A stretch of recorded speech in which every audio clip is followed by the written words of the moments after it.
is there any questions you have? And one of the questions that got brought up, and it was a good one, actually very curious about. What do you think that the kind of the staff's thought process around the secondary is as it relates to like Dijon Lee and Cam Calhoun and some of the guys that we have coming in? Obviously, we brought in some really talented 5-stars as well as some transfers. I think that obviously you have Damani Jackson and Xavier Brown that are going to be your starters, of course. But, what do you think happens at that other position? Obviously, I think there's multiple guys competing for what will be kind of one starting position.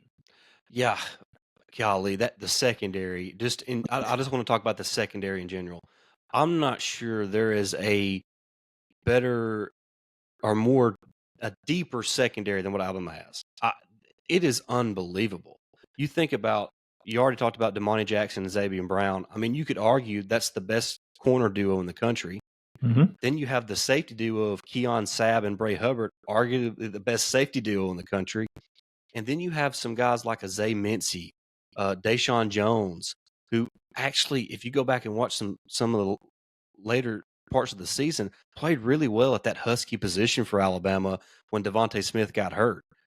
You have Dijon Lee, the guy who's like a basketball player out there at 6'4", 6'5", roaming the back end of the defense. You have Cam Calhoun, who's an experienced college player and has a really great PFF rating at Utah last season, who's competing for some playing time as well. And you bring in other talented players.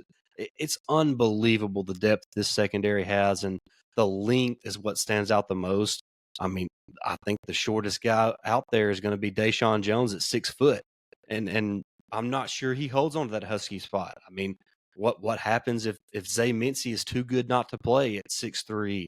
What happens if Cam Calhoun's too good not to play? So they have a really good problem of having a lot of good dudes back there in the secondary. So I do like the coaches, and you see it with this recruiting cycle as well. The length they recruit in the back end of the defense shows that they want to make it as tough as possible to fit that ball into the receiver. And I love it. I love guys that can cover.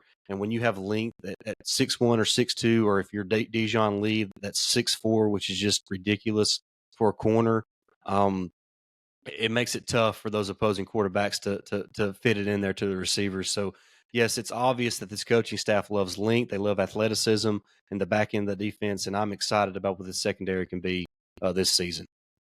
For those of you that have followed me as I talk about basketball and how we've been recruiting for defense there, some of these same things are going to sound true, right? The same type of guys that Nate Oates is adding, like length at your position, is exactly what Kalen DeBoer is doing on the defensive backfield side of the field, right?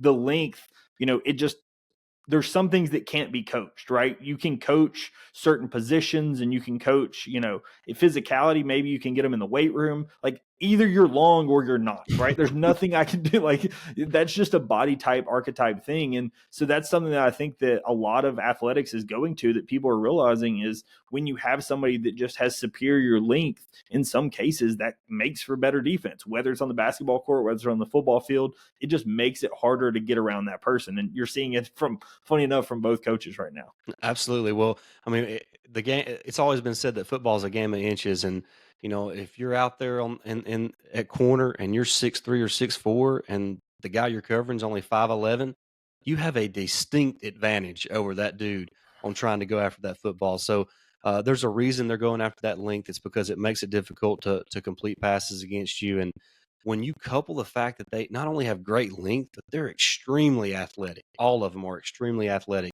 I mean, Damani Jackson's one of the most athletic dudes on the team, and regardless of position. And he's 6'1", pushing 200 pounds. I mean, that is a physical dude with great length, great athleticism. So it's just, I don't know. You cannot coach length.